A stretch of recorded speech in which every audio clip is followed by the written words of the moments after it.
Hai kamu. Iya, kamu yang lagi scroll video ini sambil ngebayangin gimana caranya jadi kaya tanpa usaha. Tenang, gak usah malu. Aku juga pernah kayak gitu, tertawa kecil. Tapi, coba jawab jujur. Berapa lama lagi kamu mau jadi penonton kesuksesan orang lain? Sambil nongkrong di zona nyaman, berharap duit jatuh dari langit? Jangan marah dulu, ini bukan nyindir, tapi ngasih wake up call. Nah, kali ini, aku mau bocorin rahasia yang bikin kamu geleng-geleng. Milioner itu bukan manusia super. Mereka cuma punya kebiasaan kecil yang, seandainya kamu tiru, bisa ngegas hidupmu dari sekadar nonton jadi pemain. Dan ini bukan teori doang.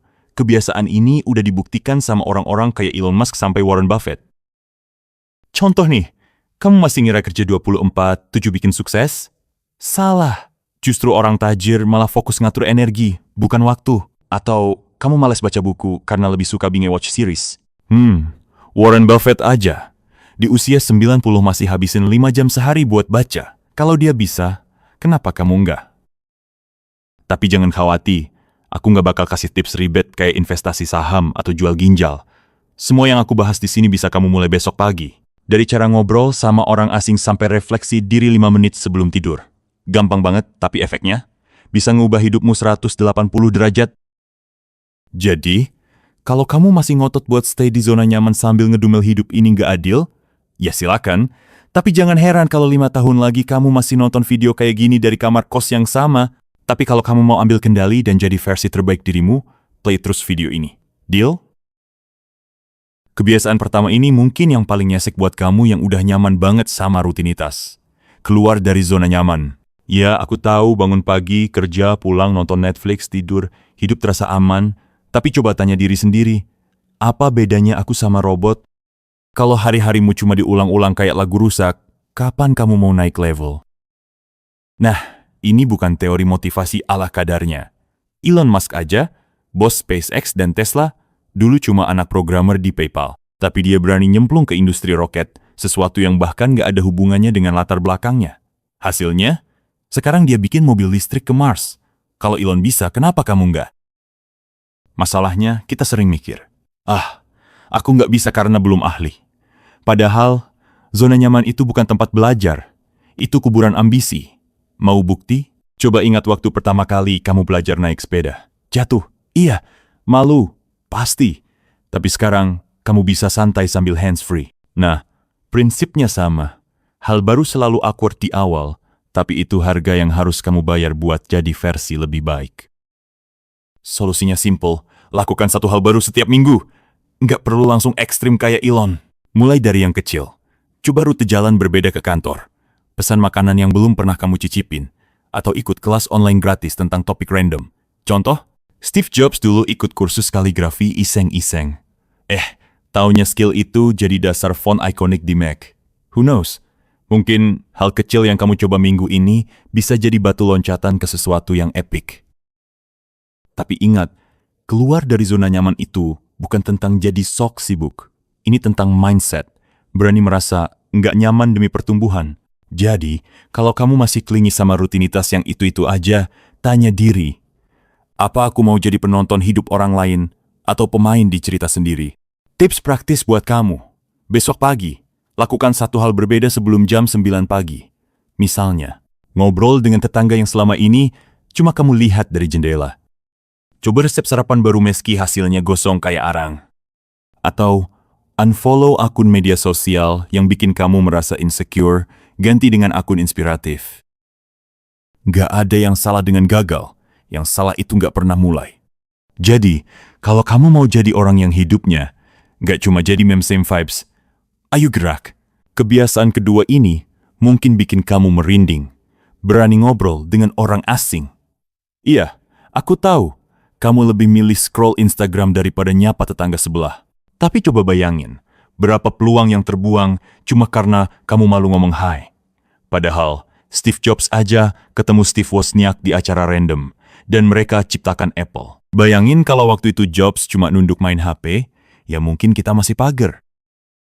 Masalahnya, kita sering mikir, tar dikira aneh atau ditolak gimana, tapi coba balik logikanya, apa lebih sakit hati ditolak orang asing atau menyesal karena kehilangan peluang emas? Contoh, Sarah Blakely, founder Spanx, dulu nekat nawarin ide celana dalam bentuk baru ke orang asing di mall. Hasilnya, sekarang dia miliarder. Kalau Sarah berani, kenapa kamu enggak? Ngobrol dengan orang asing itu bukan cuma buat networking. Ini cara nge-charge otak dengan ide segar. Kamu nggak akan tahu, mungkin orang yang kamu temui di kedai kopi besok adalah calon partner bisnis, mentor, atau bahkan investor. Tapi jangan salah, ini bukan ajakan buat jadi sales yang nyebelin. Mulailah dengan pertanyaan sederhana atau pujian tulus. Setiap percakapan bermakna dimulai dari keberanian membuka diri.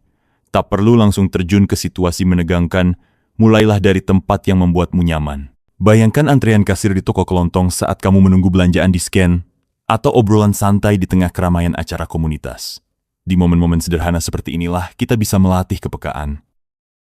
Fokuskan perhatian pada orang di hadapanmu. Tanyakan hal-hal yang dekat dengan keseharian mereka, minat, pendapat, atau pengalaman unik.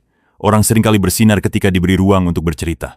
Dengarkan dengan tulus, bukan sekadar menunggu giliran bicara. Kunci di sini, rasa ingin tahu yang tulus lebih berharga daripada kesan sempurna. Jika percakapan tidak berjalan mulus, jangan jadikan itu alasan untuk mundur. Anggap saja sebagai latihan, seperti pemanasan sebelum lari maraton. Oprah Winfrey, sang legenda media, memulai karirnya sebagai reporter lokal yang berbincang dengan orang-orang biasa di jalanan. Dari obrolan sederhana itulah, ia mengasah kemampuannya membaca cerita manusia. Kini, jejaring medianya menjangkau seluruh dunia. Kisahnya mengingatkan kita, semua mahakarya dimulai dari langkah kecil. Tak ada yang instan. Setiap ahli pernah menjadi pemula, setiap gedung pencakar langit bermula dari pondasi. Tapi ingat, ini bukan soal jadi ekstrovert. Introvert pun bisa. Mark Zuckerberg aja pemalu, tapi dia memaksakan diri hadir di event tech buat perluas koneksi. Hasilnya, Facebook lahir dari pertemuan-pertemuan gak penting itu. Kalau kamu nunggu perfect moment, besok-besok kompetitormu udah duluan sukses. Besok, coba berikan diri sebuah tantangan kecil. Ajak satu orang asing mengobrol meski hanya 2 menit, tak perlu rumit. Lihatlah ke sekeliling. Dunia ini penuh dengan pintu-pintu percakapan yang menunggu dibuka. Misalnya, saat memesan kopi, bisikkan pada barista, kira-kira kopi favoritmu apa? Atau di toko buku, tanyakan rekomendasi bacaan pada pengunjung di sampingmu. Bahkan pujian tulus pada gaya rambut teman sekelas yang belum pernah kamu sapa bisa jadi awal percikan obrolan. Yang terburuk, kamu pulang dengan cerita lucu untuk dibagikan ke teman-teman. Yang terbaik, siapa tahu kamu baru saja menemukan koneksi yang membukakan sebuah perspektif baru, peluang yang tak terduga, atau bahkan pertemanan sejati. Hidup seringkali memberi kejutan lewat interaksi sederhana. Tapi ingat, selama kamu masih bersembunyi di balik layar ponsel, mengeluh bahwa membangun relasi itu susah, mimpi besarmu hanya akan tetap jadi tontonan. Sementara orang-orang berani maju, kamu terpaku di tempat yang sama. Jika ingin mengubah narasi, mulailah ambil risiko kecil hari ini. Tidak perlu heroik, 2 menit saja cukup untuk melatih otot keberanianmu. Nah, siapa tahu, mungkin percakapan singkat itu justru jadi benih yang suatu hari tumbuh menjadi pohon peluang. Kalau bukan sekarang, kapan lagi? Mari bicara tentang rahasia yang sering diabaikan. Bukan waktu, melainkan energi yang menentukan seberapa jauh langkahmu. Kamu yang bangga mengisi 18 jam sehari dengan kerja, tapi hasilnya tak sebanding dengan keringat, mungkin inilah saatnya bertanya, apa gunanya berlari tanpa arah jika hanya membuatmu kehabisan napas? Lihatlah Bill Gates. Ia tak memamerkan durasi kerja, melainkan presisi. Hanya 3-4 jam sehari, tapi fokusnya setajam sinar laser, menyasar hal-hal yang benar-benar menggerakkan jarum kesuksesan. Sementara banyak orang terjebak dalam ilusi hustle culture, mengira bahwa mengeluh sibuk adalah lencana kehormatan. Padahal, tubuh kita bukan mesin yang bisa terus dipaksa. Elon Musk, sang penakluk Mars, bahkan membagi harinya dalam blok waktu 5 menit untuk menjaga energi tak terkuras sia-sia. Jika ia bisa merancang roket, bukankah kita pun seharusnya mampu mengatur waktu tidur? Kuncinya ada pada jam biologis. Setiap orang punya ritmenya sendiri. Tim Cook, CEO Apple, bangun pukul 3:45 pagi untuk olahraga dan membaca email. Baginya, fajar adalah puncak produktivitas. Pagi hari, saat otak masih segar, adalah momen emas untuk memecahkan masalah rumit atau merancang strategi. Siang, ketika energi mulai menurun, berikan tubuh jeda 15 menit, jalan kaki ringan, menikmati camilan sehat, atau sekadar menatap langit. Sementara malam hari, ketika kreativitas merayap, gunakan untuk brainstorming atau merangkai ide-ide liar. Tapi bagaimana cara mempraktikkannya? Time blocking bisa jadi senjatamu. Bagi satu hari menjadi blok-blok fokus. Misalnya 90 menit kerja intens, diikuti 20 menit istirahat untuk merecharge. Jangan remehkan kekuatan tidur singkat 10-15 menit. Itu seperti mengisi ulang baterai otak yang hampir lowbat. Dan ingat, multitasking adalah musuh produktivitas. Fokus pada satu tugas ibarat mengalirkan seluruh tenaga ke satu pukulan, bukan menepuk-nepuk air tanpa hasil. Jika hari ini kamu masih memaksakan begadang demi gaya sibuk, bersiaplah menjalani hari esok dengan mata berat dan pikiran berkabut. Tapi jika kamu berani mencoba cara kerja para visioner ini, siapa tahu lompatan besar sedang menantimu di ujung jalan. Soal waktu, ia akan tunduk pada energi yang kamu kelola dengan bijak. Mari bicara tentang kebiasaan yang sering dianggap klis, tapi tetap menjadi senjata rahasia para visioner. Membaca buku. Ya, aktivitas yang mungkin kamu anggap ketinggalan zaman dibandingkan scrolling media sosial ini, justru jadi pembeda antara mereka yang stagnan dan yang melesat. Warren Buffett, di usianya yang ke-90-an, masih menyisihkan 5 jam sehari untuk membaca. Baginya, buku adalah cheat code, cara pintas untuk menyerap pengalaman, kegagalan, dan strategi orang-orang sukses sebelum ia melangkah. Tapi, mari jujur, berapa kali kamu memilih stalking Instagram selebriti ketimbang membuka 10 halaman buku? Atau berdalih, cari info bisa lewat Google, kok. Memang benar, informasi tersedia di ujung jari. Tapi analoginya seperti membandingkan fast food dengan hidangan gourmet. Elon Musk belajar membuat roket dari buku fisika tebal, bukan sekadar tutorial YouTube. Jika ia bisa menjelajahi ilmu untuk kolonisasi Mars, apa kabarmu yang ingin menaikkan nilai diri atau gaji? Rahasianya sederhana. Pilih buku yang menampar kesadaranmu, lalu langsung praktikkan. Ingin mendalami investasi? The Intelligent Investor karya Benjamin Graham adalah kitab wajib. Bermimpi menjadi pemimpin inspiratif? Leaders Eat Less karya Simon Sinek akan membuka perspektif baru. Bingung memulai? Coba luangkan 30 menit di pagi hari. Saat pikiran masih jernih, sebelum notifikasi ponsel mengacaukan fokus. Lihatlah Oprah Winfrey. Kerajaan medianya dibangun dari kebiasaan membaca sejak kecil. Bahkan, klub bukunya telah mengubah hidup jutaan orang. Buku bukan sekadar tumpukan kertas. Ia adalah portal yang membawamu ke ruang diskusi dengan para jenius sepanjang sejarah. Bill Gates, misalnya, selalu mencatat ide di pinggir halaman buku, cara untuk mencerna, bukan sekadar membaca. Lalu, bagaimana agar tidak terjebak niat tanpa aksi? Bawa buku kemanapun kamu pergi. Ganti 15 menit nongkrong di kafe dengan menyelesaikan 1 bab. Setiap minggu, pilih 1 ide dari bacaanmu untuk diterapkan. Baru baca soal manajemen waktu, praktikan besok juga. Dan jika kamu masih berdalih sibuk, coba hitung berapa jam yang terbuang untuk menonton reel atau video singkat kemarin. Intinya, jika kamu ingin mengalahkan kompetitor yang hanya mengandalkan copy-paste dari mesin pencari, mulailah dari buku. Di tangan yang tepat, 1 ide dari bacaan bisa jadi bensin untuk lompatan besar. Bayangkan punya kekuatan super yang justru makin kuat saat kamu bagikan ke orang lain. Itulah hakikat berbagi ilmu. Kebiasaan ini mungkin awalnya bikin deg-degan. Jangan-jangan nanti ideku dicuri. Atau aku belum cukup ahli untuk ngajar orang. Tapi, mari lihat fakta. Orang yang pelit ilmu ibarat pohon rindang yang tak pernah berbuah. Daunnya lebat, tapi tak ada yang bisa dipetik. Padahal rahasianya justru di sini. Semakin sering kamu membagikan pengetahuan, semakin dalam pemahamanmu. Richard Branson, sang legenda bisnis, tak pernah ragu menulis blog tentang strategi bisnis. Alih-alih kehilangan rahasia dagang, jaringan bisnisnya malah melebar bak kembang api. Memang, kita sering terjebak pertanyaan egois. Apa untungnya buat aku? Padahal, lihatlah Mark Zuckerberg. Bos Meta itu menyempatkan diri mengajar coding lewat video singkat untuk anak SMA.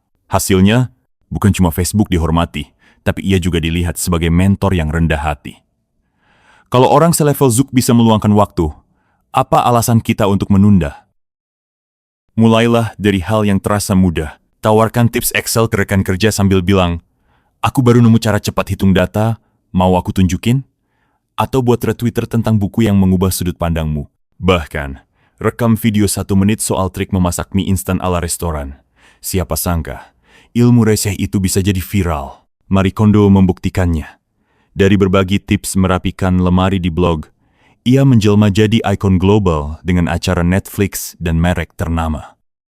Tapi jangan salah, berbagi ilmu bukan berarti menggurui. Ini tentang membuka ruang diskusi. Jack Ma, pendiri Alibaba, dulu rutin mengadakan seminar gratis soal e-commerce. Hasilnya, banyak orang tertarik bergabung dan lahirlah tim solid yang membesarkan empire-nya. Kalau kamu menunggu diri sempurna dulu, kapan kolaborasi dimulai? Praktikan dengan cara yang sesuai passionmu. Praktikan dengan cara yang sesuai passionmu. Pilih platform yang kamu nikmati. TikTok untuk video singkat, LinkedIn untuk tips karier, atau grup WhatsApp keluarga untuk berbagi trik keuangan. Bantu jawab pertanyaan sederhana, seperti cara membuat CV menarik, atau jadwalkan sharing rutin, misalnya 1 tips setiap Jumat. Ingat, konsistensi lebih berharga daripada viral semalam. Dan jika masih merasa, aku nggak punya keahlian spesial, coba ingat, ada seseorang di luar sana yang justru kepo dengan caramu mengatur tabungan atau olahraga 10 menit sehari. Pada akhirnya, warisan terbaik bukanlah pencapaian pribadi, melainkan seberapa banyak kamu menyalakan api motivasi di hati orang lain. Jadi, jika ingin dikenang sebagai sosok yang memberi nilai tambah, bukan sekadar teman yang jago gosip, ambillah langkah pertama hari ini.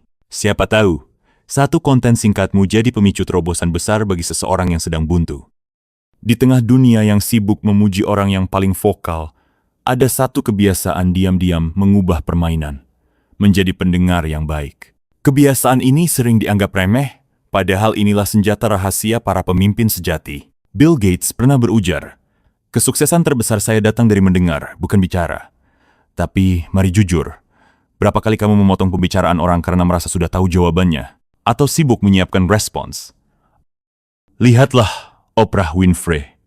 Karirnya meledak bukan karena ia pandai bicara, tapi karena kemampuannya mendengar dengan seluruh jiwa.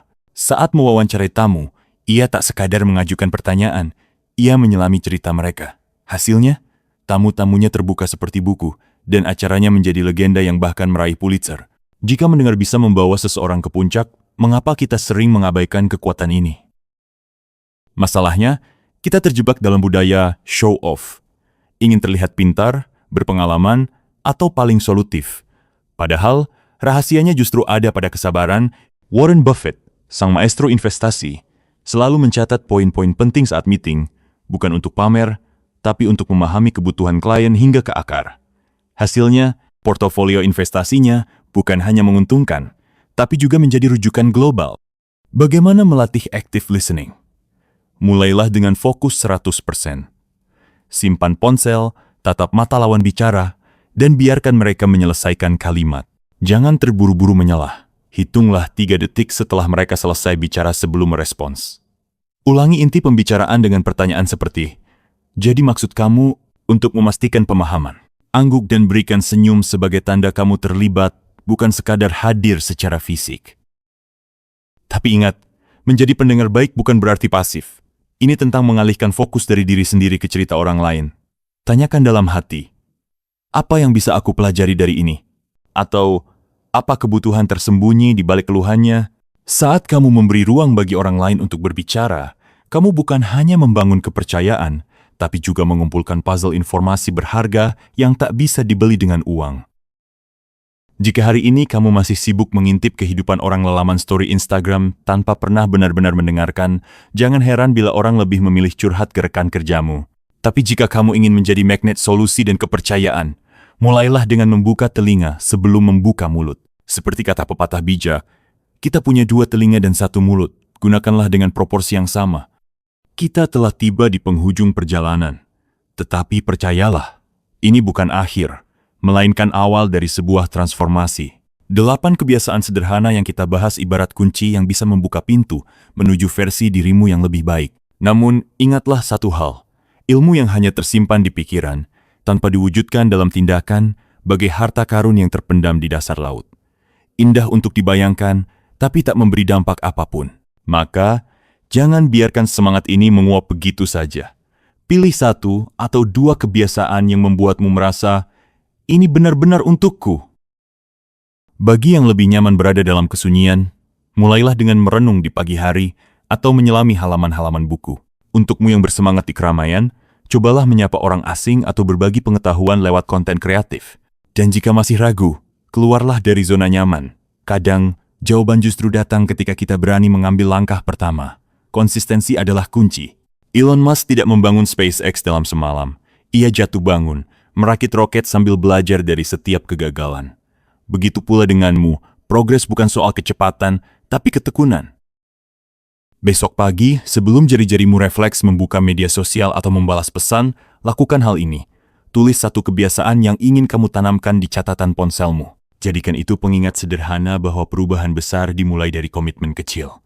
Kemudian, bagikan tekadmu pada teman atau orang terdekat. Dengan begitu, ada yang akan mendorongmu saat semangat mulai goyah. Dan yang terpenting, berjalanlah dengan percaya diri.